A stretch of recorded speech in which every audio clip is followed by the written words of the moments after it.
जैसे हम लोग भी थे ना, तो प्रारंभ शिव चालीसा, हनुमान चालीसा, राम रक्षा स्तोत्र, ये सब करते करते धीरे, पढ़ाई यहीं से शुरू होती है, धीरे धीरे धीरे धीरे धीरे धीरे वो क्रम बाई क्रम फिर ऐसा कि अब फिर एक में रह जाता है। अनन्य निष्ठा जागृत हो जाती कि रसना कटो जो अन्न रटो, निरख अन्न फुटो नैन, श्रवण फुटो जो अन्न सुनो, बिन राधा जस बैर। बस श्री राधा श्री राधा श्री राधा। निष्ठा आप में लग जाए तो आपके सिवा कुछ और नहीं। निष्ठा गुरु में लग जाए तो बहुत कम है, बहुत कम है जिसका गुरु में प्यार हो जाए। बहुत कम भाग्यशाली होते हैं ऐसे लोग। गुरु से प्यार होना तो बहुत कठिन है भाई, क्योंकि गुरु हमारे जैसे दिखते हैं। गुरु बहुत बहुत संत हैं ऐसा मान, लेकिन गुरु साक्षात परब्रह्म, गुरुर ब्रह्मा गुरुर विष्णु गुरुर्देव महेश्वरा, गुरु साक्षात परब्रह्म तस्मै श्री गुरुवे। तो आप किस भगवान की प्राप्ति करनी? मेरे भगवान तो मेरे सामने बैठे हैं, मैं अपने भगवान को रोज देखता हूँ, रोज उनसे बात करता हूँ। मैं तो मुक्त हो गया क्योंकि मेरे भगवान मिल गए मुझे गुरु रूप में। तो मोक्ष मूलम गुरु कृपा, गुरु कृपा से मुक्त। पर गुरु में प्रेम होना हम ये कहते कठिन है, गुरु में प्रेम होना कठिन है। अगर गुरु में प्रेम हो गया तो भगवान अधीन हो जाएंगे, गुरु में प्रेम हो जाए तो भगवान अधीन हो जाए। श्री सीताराम ओंकारनाथ जी महाराज एक बहुत बड़े संत हुए। वो रात दिन अपने गुरु की चरण पादुका छाती में बांधे रहते थे, हर समय गुरु का दिया हुआ नाम जप करते थे।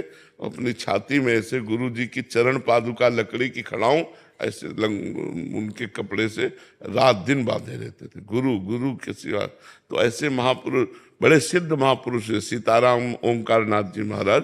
तो कोई ऐसे बिरले जन होते हैं जो गुरु से प्रेम करते हैं और उनका जीवन धन्य हो जाता है जो गुरु से प्रेम करते हैं। शिवांश यादव जी जबलपुर से।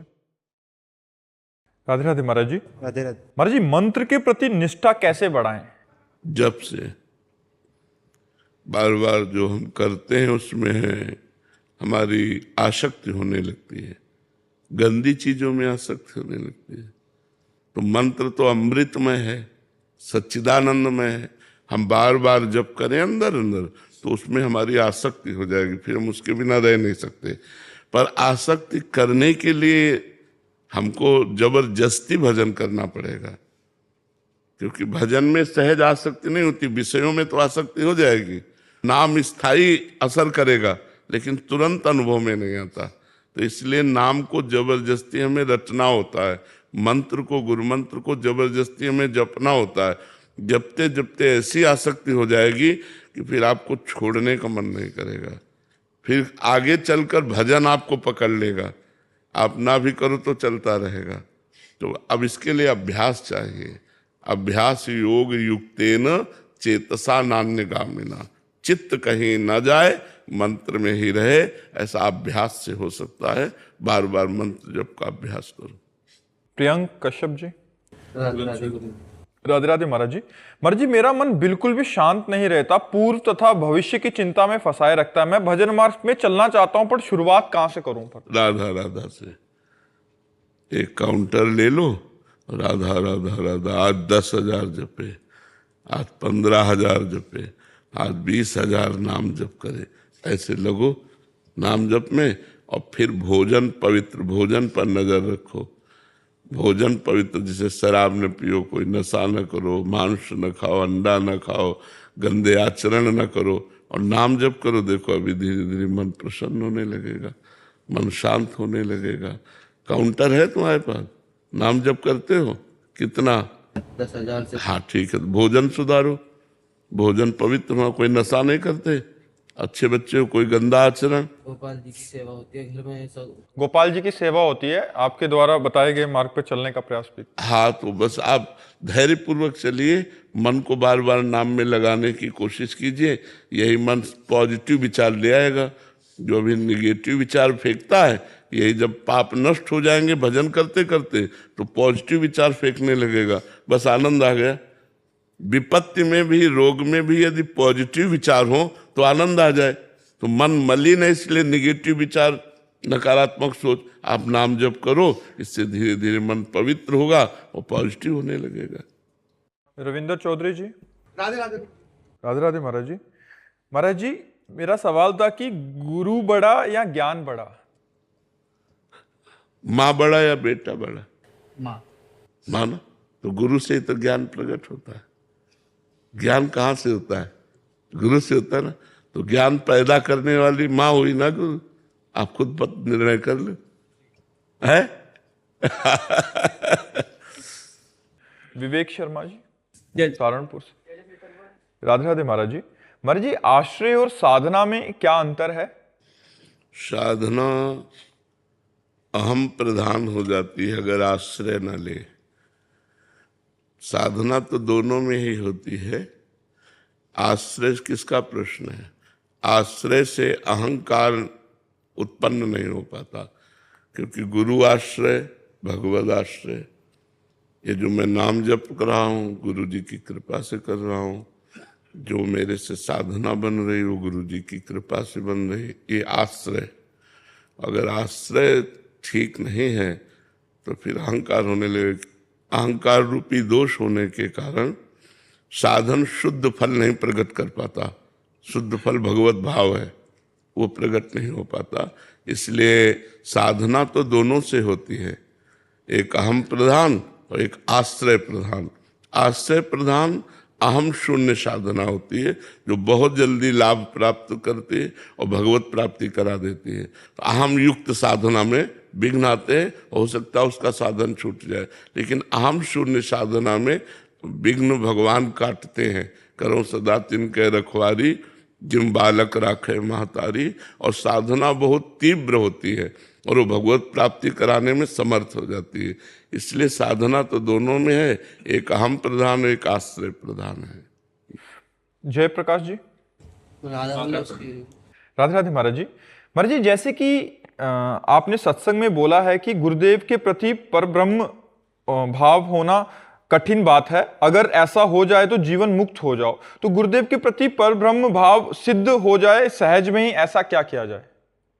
नाम जप करे तो जैसे जैसे आनंद आएगा ना गुरु मंत्र के द्वारा जो गुरु ने दिया है, तो ऐसे अपने गुरु में बलिहार हुआ जाता है।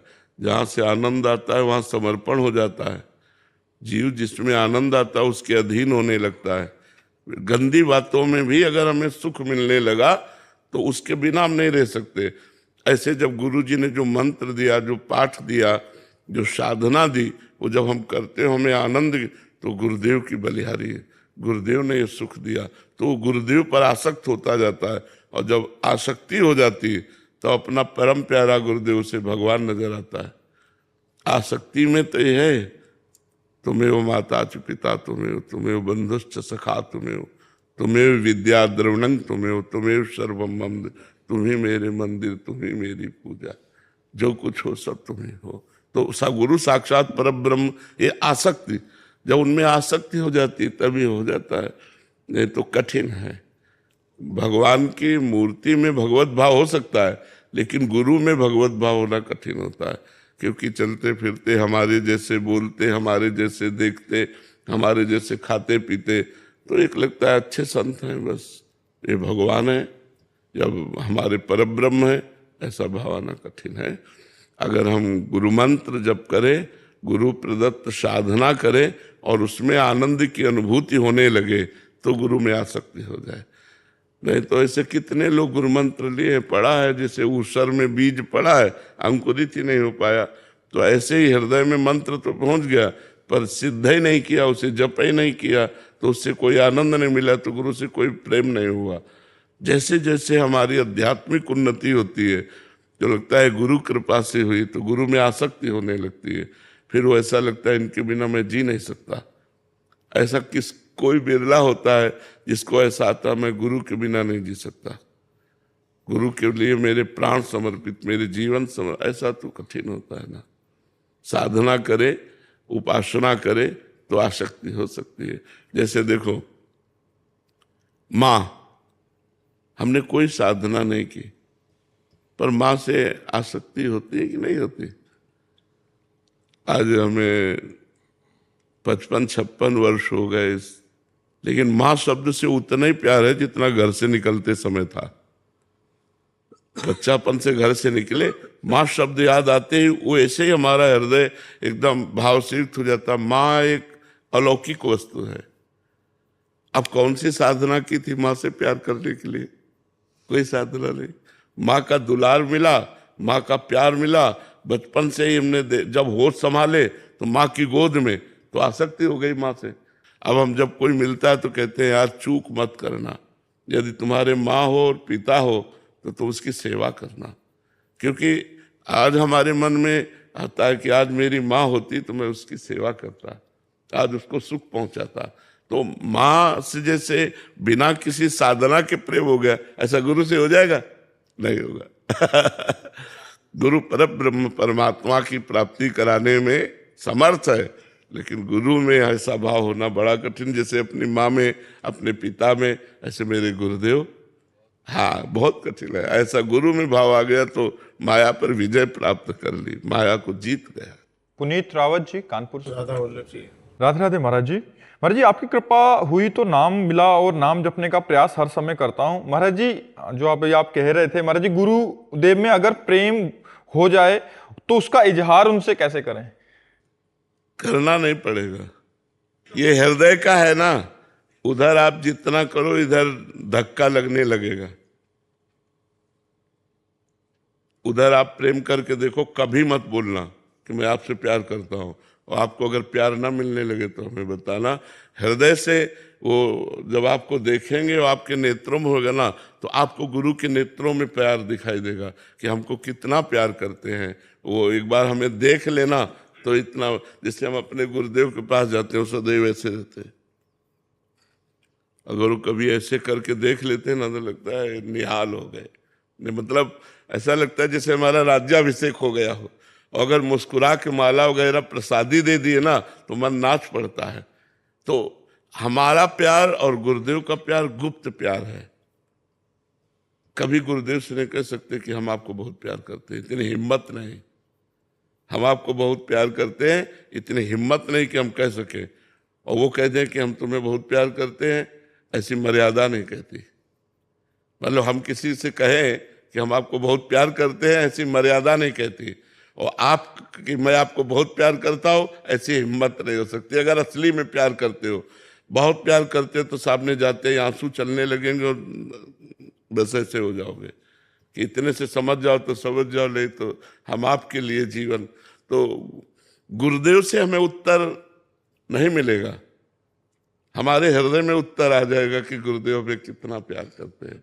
हृदय कई बार रोता है कि अगर आप न स्वीकार करते तो मेरा जीवन क्या होता, आप न स्वीकार करते गुरुदेव प्रभु तो मेरा जीवन क्या होता। तो ये मतलब वो आंतरिक, चूंकि आध्यात्मिक विषय है ना। मानो आप तो नजदीक आ गए, कोई ऐसा हो जो दूर देश में रहता हो और उसने मोबाइल से हमारे प्रवचन सुने और उसने मन से वर्ण कर लिया, हम भी नहीं जानते, वो भी नहीं आया, लेकिन उसको वहीं उत्तर मिल जाएगा और वहीं उसके हृदय में आह्लाद होगा और लगेगा महाराज जी मुझे बहुत प्यार करते हैं, अपने आप लगने लगेगा। क्योंकि ये आध्यात्मिक विषय ना, ये लौकिक विषय थोड़ी कि हमें जनाना पड़े कि हम आपसे प्यार करते हैं। समझ रहे ना जी। सहचरी दास जी, कोलकाता। राधे राधे महाराज जी। महाराज जी, आपके चरणों में कोटि कोटि प्रणाम।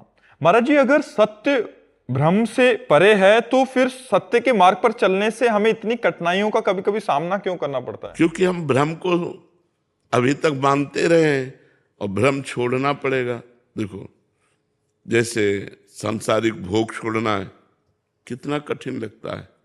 कठिनता क्या है आप समझो, सांसारिक भोग छोड़ना कठिनता लगता है, अपमान कठिनता लगता है।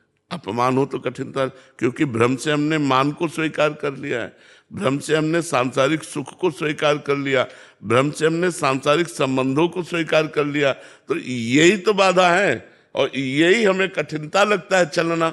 और कौन सा कठिन लगता है? भ्रम को त्यागना ही कठिन है। भ्रम त्याग दिया तो कोई कठिनता है नहीं। देखो, जैसे दूर रस्सी पड़ी हो और हमें भ्रम हो जाए कि सांप है और हमारे कदम नहीं चलेंगे।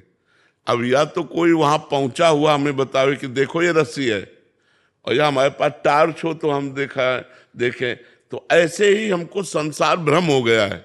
अब या तो पहुंचा हुआ कोई संत हमें बतावे तो उसकी वाणी से हमारा ज्ञान दूर हो, या हमारे अंदर स्वयं ज्ञान प्रकट हो जाए, दो ही बातों से हो सकता है।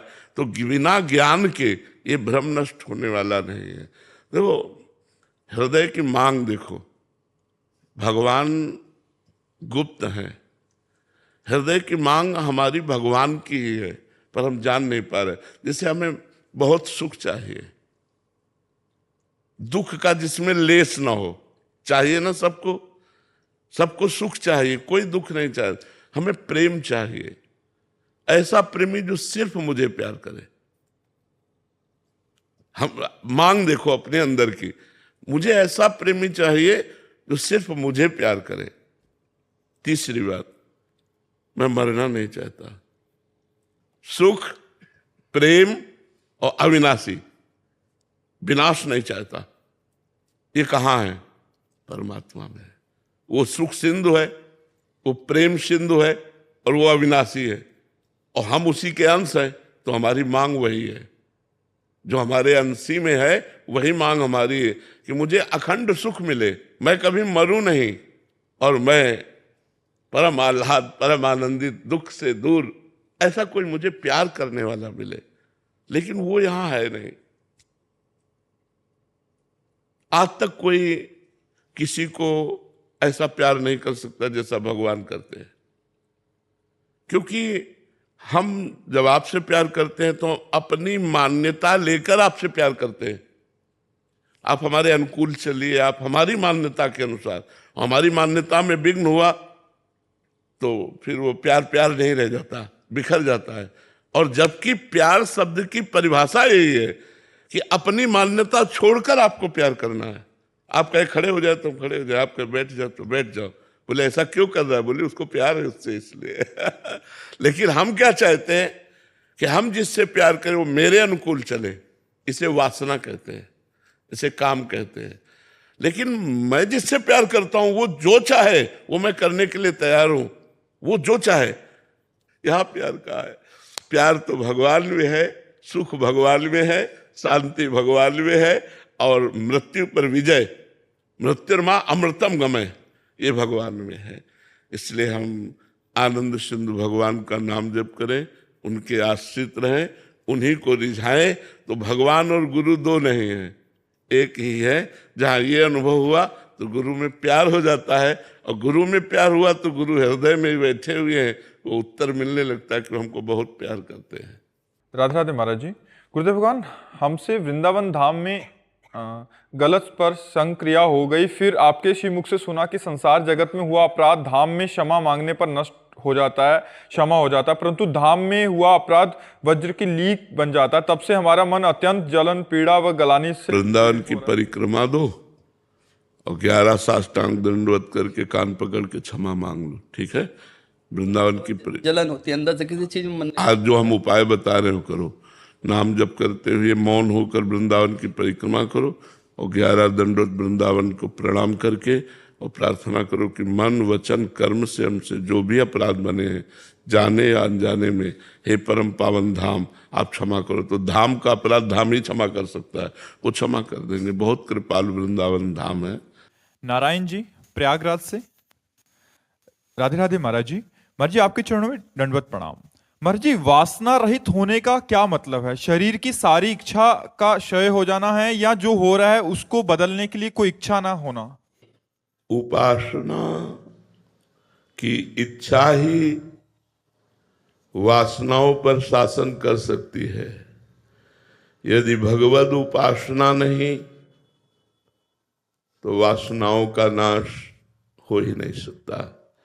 क्योंकि उपासना से ही उपास्य देव की कृपा से ज्ञान प्राप्त होता है, और ज्ञान से ही वासनाओं का नाश होता है। दुर्वासना मम सदा परिकर्षयन्ति।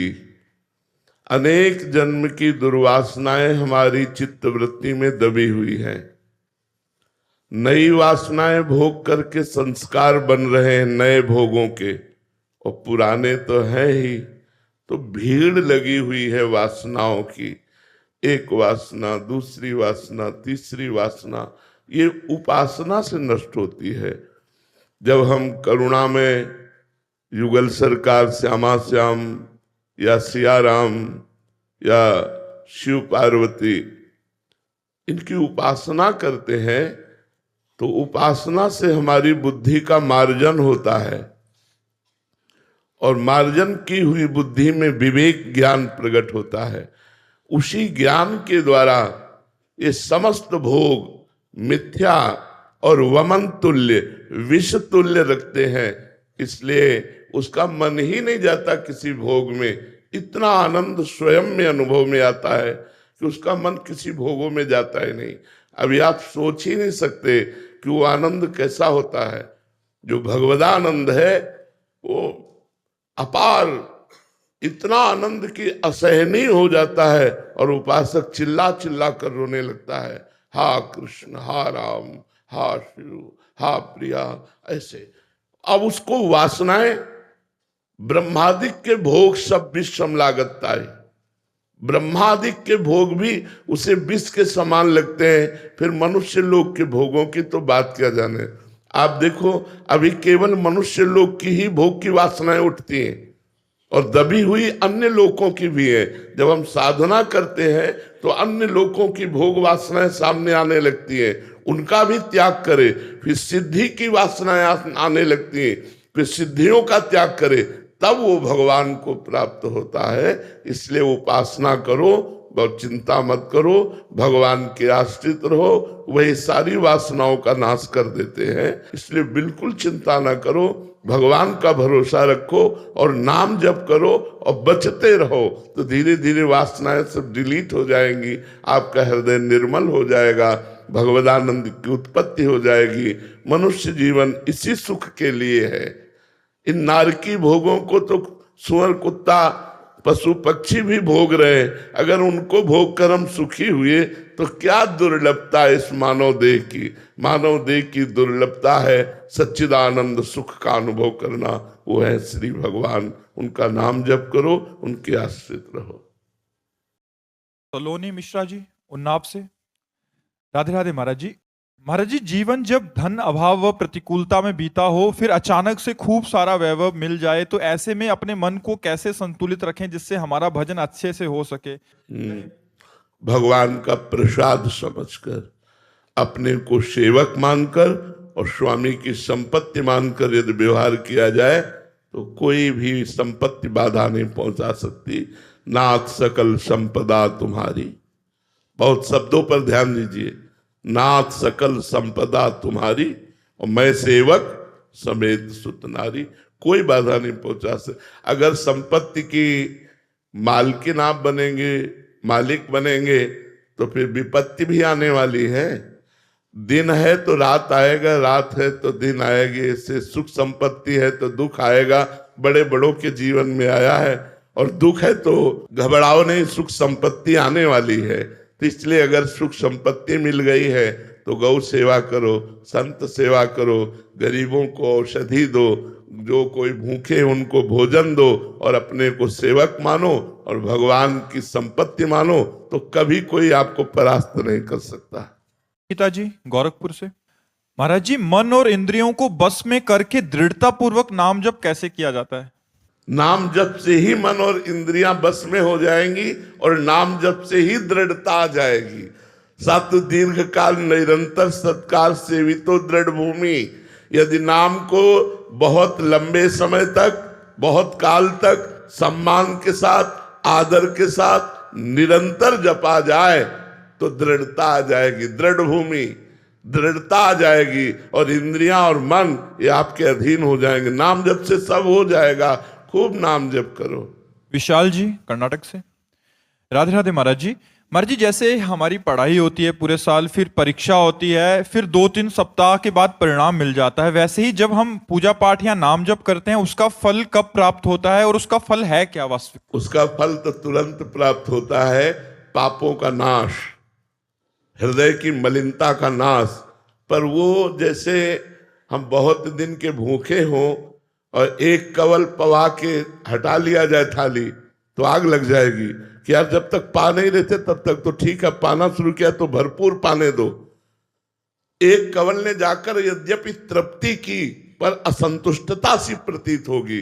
तो ऐसे ही अनेक जन्मों से हम सुख की खोज कर रहे हैं कि हम लोगों की मांग है सबकी, सुख जिसमें दुख न मिले,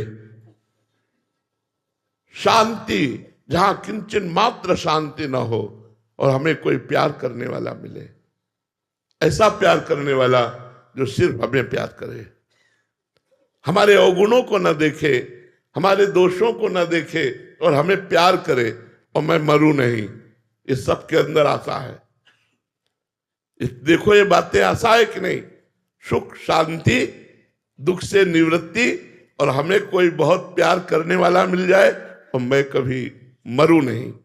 ये बातें सिर्फ भगवान से पूरी होंगी, ना धन से, न किसी इंसान से, क्योंकि सुख समुद्र भगवान है, शांताकारम भगवान है, और अमृत अविनाशी भगवान है, और वो हमसे बहुत प्यार करते हैं। पर हम संसार में अपने प्यार को बिखेरे हुए हैं, इसलिए समझ में नहीं आता। तो हम लौटे, अपने प्रभु की तरफ लौटे, और प्रभु का नाम जप, प्रभु का नाम कीर्तन, प्रभु की लीला कथा का गान करें, जिससे हमारे हृदय में भगवान का प्रेम प्रकट हो। प्रेम प्रकट होते ही इंद्रियां और मन शांत हो जाती है, कोई इच्छा नहीं रह जाती, हृदय आनंद से लबालब हो जाता है। हम सारे प्रश्नों का उत्तर एक समझ लो, नाम जप। जब तक नाम जप नहीं करोगे तब तक कोई बात नहीं बनने वाली। नाम जप करो, इंद्रियां, मन सब आपके अधीन हो जाएंगे। मन आपका दृढ़ता पूर्वक भजन करने लगेगा, आप देख लीजिएगा। पर निरंतर बहुत काल तक अभ्यास करो ऐसा। सौम्या द्विवेदी जी। राधे राधे महाराज जी। महाराज जी, मेरा प्रश्न है कि जब मैं अन्य लोगों को भगवत मार्ग की ओर प्रेरित करती हूँ, तब कभी कभी मेरे स्वयं का भजन एवं नाम जब प्रभावित होता है, प्रतीत सा होता है। ऐसी स्थिति में क्या मुझे दूसरों को प्रेरित करने के स्थान पर केवल अपने साधन पर ही केंद्रित रहना चाहिए? हाँ, होगा, प्रभावित हो जाएगा, क्योंकि अभी कोई सिद्ध तो आप हो नहीं गए। वैसे जो प्रचार करने का कार्य है, वो जब तक अपने में दृढ़ता ना आ जाए, और जब तक अपने भजन में, अपने अभ्यास में हम निरंतर रहे। अच्छा, आज से नहीं है, बचपन से है, तो अब भगवान ने सेवा दी है, तो हम ये सेवा मान करके सुनाया, और उसके बाद तुरंत सब डिलीट किया, किसी से नहीं मिले, मानो ऐसे खत्म खेल। अब वहां बैठकर चिंतन नहीं कि मैंने क्या बोला, कौन मिला, कर पूरा डिलीट, शांत से अपने भजन में जैसे लगे। अब वो पूरा एकांत में दिन भर जो हमारा चला, उसका जो आनंद है, अनुभूतियां है, वो आप लोगों को थोड़ी देर के लिए दिया और एकांत हो गए। अगर हम स्वयं परिपक्व नहीं हुए तो हमारे उपदेशों का प्रभाव किसी पर नहीं पड़ेगा। हमें चाहिए पहले खुद परिपक्व हो जाए, और अगर किसी को उपदेश देना भी पड़े तो ऐसे दे कि हमने संतों से सुना है, हमने शास्त्र में पढ़ा है, हम स्वयं साधन जो कर रहे हैं उसे गुप्त रखें। यही चूक हो जाती है। महाराज जी, आप तो गुरुजन आचार्य हैं, तो आपके अनुभव तो जो हमारे लिए एक प्रेरणा स्रोत होते हैं, बट जब हम साधक किसी दूसरे को समझाते हैं तो अपने अनुभव साथ जब प्रस्तुत करते हैं तो बाद में खालीपन सा लगता है। हाँ, नहीं, चला ही नहीं सकते आप। जो आप नियम लिए हो आपका चल ही नहीं पाएगा, क्योंकि ऐसा सिद्धांत नहीं। जैसे आपको राधा नाम में आनंद आने लगा, आप 4 घंटा जब किए, आपको लगा यार परिवार के सदस्यों को भी दे, क्योंकि आनंद में, या अपने मित्रों को दे, या जो मिले। तो जहां आप एक ये कि हम तो 4 घंटे जपने में कितना आनंद मिलता है, आप 10 मिनट भी जपिए, अब आपका 4 घंटे भजन नहीं होगा। आप देख लेना, उसमें विघ्न पड़ जाएगा। अगर होगा भी तो आनंद रहित होगा, आनंद नहीं उत्पन्न हो पाएगा, शुष्कता आ जाएगी। इसीलिए आचार्यों ने कहा है, जब तक आप दृढ़ ना हो जाएं तब तक किसी को अपनी बात ना बताएं। अगर चर्चा करनी है तो हमने वृंदावन में सुना संत के मुख से कि अगर नाम जप किया जाए तो जीव का मंगल हो जाए, बस। राधे राधे महाराज जी। महाराज जी, कई बार ऐसा होता है कि हमारे प्रियजन या मित्र होते हैं, उनके साथ कुछ दुर्घटना घटित होती है, तो उनका भगवान से विश्वास उठ जाता है, और ये देख के हमको मन में बहुत दुख होता है कि आप भगवान से दूर नहीं हो सकते। तो उनको हम किसी भी तरीके से प्रेरित करते हैं कि फिर उस वजह से हमें अपना खुद का बताना पड़ता है कि हमारे साथ भगवान ने ये ऐसा करा ऐसा करा। यही घाटा हो जाता है, यही घाटा हो जाता है। लेकिन महाराज जी उनका दुख नहीं देखा जाता, ऐसे वो जो रहता है कि लगता है भगवान से बस आप मतलब नहीं, मुंह मत मोड़िए अपना। अपने अपने जो साधना और अपने ऊपर जो कृपा है, जब तक सिद्धावस्था ना आ जाए तब तक उसे वर्णन नहीं करना चाहिए। मतलब 13-14 वर्ष हो गए प्रवचन शुरू हुए, नहीं तो जीवन में कभी हम 5 मिनट भी नहीं बोले। जीवन में मौन धारण किए हुए जब एक आश्रम में टिके थे तो बोले तुम्हारी आवाज ही नहीं सुनने को मिलती, हर समय मंत्र में, हर समय। अगर हम कभी किसी से व्यवहार नहीं किया, आज तक हमारा एक दोस्त नहीं है, आज तक हम किसी से मित्रता नहीं की। अब जब भगवान ने प्रेरणा की कि आप प्रवचन करो, तो अब वो संभाल रहे हैं। हमारी सामर्थ्य प्रवचन करने की नहीं, भगवान। तो लंबा समय व्यतीत हुआ 13 वर्ष से, और इस समय 55-56 की जो 57 की आयु हो, और 13-14 वर्ष से शुरू हुआ है प्रवचन करना, तो बीच का जो समय गंगा किनारे का और वृंदावन का, वो तो स्वयं में रहा ना। तो वो परिपक्व भावना ही सबका मंगल कर रही। तो हमें चाहिए अपनी भावना को गुप्त रखकर संतों की बात बता दे, जिससे उनका विश्वास बने या ना बने, और भगवान पर छोड़ दे कि हे भगवान आप इस जीव को संभालिए, कहीं आपसे विमुख हो गया तो अनंत जन्मों तक भटकता रहेगा। ये हम अंदर से बोले, और उसको जो संतों से सुना है वो ऐसे बोल दे। अपना अनुभव और अपना भजन ना बताएं तो आपकी उन्नति होती रहेगी। अतुल कुमार पांडे जी मऊ से। राधे राधे महाराज जी। महाराज जी, आप श्री के वचनों से ज्ञात हुआ कि साधक की शरणागति की 2 अवस्थाएं होती हैं, बिल्लैया का बच्चा और बंदरिया का बच्चा। महाराज जी, बिल्लैया का बच्चा बने रहने के लिए साधक को किस रहनी से रहना चाहिए? इसमें अंदर से असमर्थता प्रकट हो, अपने को शक्तिहीन महसूस करो, तो आप हो। जब काम चाहता है तो काम गिरा देता है, जब क्रोध चाहता है तो क्रोध आवेश आ जाता है, जब मोह चाहता है तो मोह गिरा देता है। तो आप में सामर्थ्य कहाँ है? तो असमर्थ होकर सर्वसमर्थ भगवान की शरण जाना, और अपने को ऐसा समझना कि अब मेरे कदम भी उठेंगे तो भगवान के बल से ही उठेंगे, मेरे में तो कोई बल नहीं है। और बिल्कुल भगवद आश्रित हो जाना, तो फिर भगवान जैसे अर्जुन के रथ की डोर अपने हाथ में ले ली, ऐसे हमारे जीवन की बागडोर स्वयं भगवान संभाल लेते हैं। और वो देखता है सब भगवान हमसे मंगलमय कार्य कराते चले जा रहे हैं, मेरी सामर्थ्य से नहीं हो रहा, ये मेरे भगवान से हो रहा है, ऐसा अनुभव होने लगता है। अहंकार रहित शरणागत बिलैया का बच्चा है, और विवेक युक्त शरणागत भक्त बंदरिया का बच्चा है। तो अगर हमारे अंदर ज्ञान है, हमारे अंदर बल है, तो प्रयोग करके देख लो। जब हार जाना तब बिलैया का बच्चा बन जाता है। बिलैया का बच्चा वो स्वयं एक स्थान से दूसरे स्थान तक नहीं जाता, बिलैया अपने मुख में उसे दबा के ले जाती है। ऐसे ही हमारी प्रत्येक चेष्टाएं भगवत बल से हो रही, ऐसा हमें अनुभव होने लगे। अहंकार से नहीं कि मैं करता हूं, भगवत बल से हो रही। और पूर्ण रूप से अपने को असमर्थ पाना, मेरे में कोई सामर्थ्य नहीं है, हे नाथ आप ही संभालो, वो बस भगवान को पुकारता रहता है। जैसे बिलैया को बच्चा को कोई कष्ट हो तो म्याऊं के सिवा कुछ नहीं बोलेगी।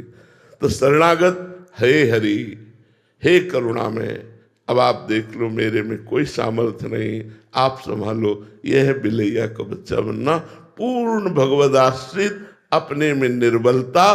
तो सुनेरी मैंने निर्बल के हा बलराम, पहले निर्बल बने। अभी हम में सामर्थ्य है, इसलिए हम अभी अहम रूपी सामर्थ्य है, इसलिए हम शरणागत नहीं हो पाते। सुनेरी मैंने निर्बल के बलराम, अपबल तपबल और बाहुबल, चौथो बल है दाम, सूर किशोर कृपाते सब बल, हारे को हरिनाम, सुनेरी मैंने निर्बल के बलराम। जब हम निर्बल हो जाते हैं, मेरे में कोई सामर्थ्य नहीं, तो भगवत शरणागति से भगवत बल प्रकाशित हो जाता है। समझ पा रहे हैं आप? महाराज जी, जब कुछ भी हम करते हैं तो उस समय बल आ जाता है, जब हम गिरते हैं तब तो निर्बल हो जाते हैं, लेकिन जब कुछ करते हैं तो लगता है कि हम में बल आ गया। ये अवस्था महाराज जी बहुत गड़बड़ रहती है। हाँ, तो जब कुछ करने चलो तो प्रविश नगर की जय सब काजा, हृदय राखी कौशलपुर राजा। कोई भी कार्य करने चलो तो पहले भगवान को प्रणाम करो मन से, और हे प्रभु, आपके द्वारा प्रेरित ये कर्तव्य कर्म करने जा रहा हूं, वो आप ही संभालिएगा। तो गिरेंगे ही नहीं, गिरेंगे ही नहीं। हनुमान जी लंका में प्रवेश कैसे कर रहे? भगवान को हृदय में रख करके फिर लंका में प्रवेश कर रहे। हम कोई भी कार्य अपने घर से निकले तो पहले भगवान का ध्यान करें, फिर कदम बाहर निकाले। नाम जप करते हुए, भगवान का स्मरण करते हुए जब हम कोई कार्य करते हैं तो फिर माया या विघ्न हमें परास्त नहीं कर पाते, हम हारते नहीं। भगवान का जहां बल है तहां विजय ही विजय है। इसलिए हम भगवान के चरणों का आश्रय लेकर नाम जप करते हुए जो भी कार्य करें उसमें भगवान की कृपा बल को देखते हुए करें। महाराज जी, इसमें एक संशय था कि जैसे बल होता है तो बहुत चोट पड़ने पे, या जैसे पहलवान कुश्ती लड़ रहे हैं या आपस में, तो बहुत बार प्रतिकूलता रूपी जब चोट पड़ती है, प्रभु की तरफ से प्रहार होता है, फिर भी निर्बलता आती है क्या, या समझ के आती है? देखो, भगवान देखते हैं। जैसे हम भगवान की शरण में हुए और अंदर हमारी चाह है कि मैं संपूर्ण रूप से भगवान की शरण में रहूं, और अंदर हमारे बलाभिमान भी है, ज्ञान, अपनी बुद्धि का, अपने कर्तव्य कर्म को करने की क्षमता, तो भगवान आपको छूट देंगे, करो। और जब आप करके हार जाएंगे तब आपकी शरणागति होगी। जैसे भगवान साथ ही है, और जरासंध से भीम को युद्ध करने के लिए प्रेरित किया, मारो इसको, मल्ल युद्ध के द्वारा इसका अंत कर दो। कई दिन तक युद्ध होता रहा। भीम वायुपुत्र, भगवान वायुदेव के पुत्र हैं, हनुमान जी के भ्राता है, तो बल में कोई कमी नहीं। और वो वरदानी जरासंध कोई साधारण नहीं, 20,000 राजाओं को तो कैद किए था भैरों की बलि देने के लिए। 20,000 राजाओं को भगवान से भीम जी ने कहा इशारे से कि प्रभु, जरासंध की मार से अब मेरा रग रग टूट रहा है, मेरी वश नहीं कि मैं इसे मार सकूं। भगवान ने कहा प्रयास करके देखो, आप निराश मत हो। आखिरी दिन कहा, लड़ते लड़ते धीरे से हाथ से इशारा किया कि प्रभु, मेरी बल की शक्ति खत्म हो गई, जरासंध मेरे द्वारा नहीं मारा जा सकता। भगवान ने कहा तुम्हारे द्वारा ही मरवाएंगे। अरे तिनका लिया, चीर दिया, क्योंकि भगवान उसके रहस्य को जानते थे। भगवान उसके जन्म रहस्य को जानते थे कि जरा नाम की एक राक्षसी ने इसको जीवन दान दिया। इसके जो पिता थे वो राजा ही थे, उनकी कोई संतान नहीं होती थी। उन्होंने एक ऋषि को प्रसन्न किया, तो ऋषि ने एक फल दिया और कहा अपनी रानी को खिला देना, इससे संतान उत्पन्न होगी। रानियां 2 थी, उन्होंने फल दिया और कहा इसके पाने से गर्भवती हो जाओगी। अब बुद्धि काम नहीं की, दोनों ने फल को आधा आधा काट लिया और दोनों ने पा लिया, दोनों गर्भवती हो गई। और जब दोनों के बच्चा हुआ तो आधा आधा हुआ। आधा आधा देख करके उनको बहुत शोक हुआ और फेंकवा दिया। जरा नाम की महान तपस्विनी थी, राक्षसिन, लेकिन आकाशचारी सिद्धों की समस्त सिद्धियां और महान तपस्विनी, उसने देखा कि दो बालक की इस तरह के 100, दूसरे का जियो जियो जियो। वो सिद्ध तपस्विनी जे ही ऐसे किया, दोनों जुड़ गए और बच्चा रोने लगा।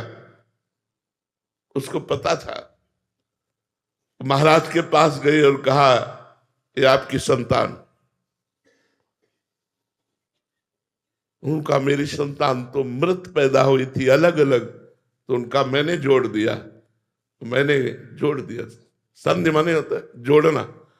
तो जरा नाम की राक्षसी, उसने संधि किया, इसलिए नाम रखा गया जरासंध। तो भगवान उस राक्षसी को जानते थे। भगवान ने उसको चीर दिया, एक तिनके को, और ऐसे फेंका। भीम को भगवान ने अब बल दिया, उठा के पटक दिया और तिनके की तरह चीर कर फेंक दिया। फिर भी वो जुड़ गया के भीम ने कहा प्रभु, तो प्रभु ने फिर उल्टा फेंका, तो दोनों शांत हो गए। तो जब भीम हार गए तब भगवान ने अपना बल दिया। जैसे भगवान रघुनाथ जी श्री रामचंद्र जी की शरण में जब सुग्रीव जी आए तो भगवान ने कहा जाओ ललकारो जा करके। सुग्रीव ने ललकारा। बाली बहुत बलवान, भागा सुग्रीव प्राण बचा के, और भगवान से कहा मेरे में बिल्कुल बल नहीं है, मार डालता वो मुझको उसके सामने मेरी सामर्थ्य। और आप कह रहे थे कि मैं रक्षा करूंगा, रक्षा क्यों नहीं किया? तो भगवान वास्तविक तो यही बात सुनने के लिए रक्षा नहीं किया कि मेरे में कोई सामर्थ्य नहीं, मैं हार चुका। भगवान ने कहा तुम दोनों भाई एक जैसे हो, इसलिए पहचान में थोड़ी चूक हो गई, इसलिए लो ये माला मेरी पहनो। मानो संपूर्ण बल भगवान ने दे दिया। अब जाके युद्ध किया। बाली थकित हो गया सुग्रीव की चोट से, क्योंकि सुग्रीव भगवत बल से बलवान हो रहा है।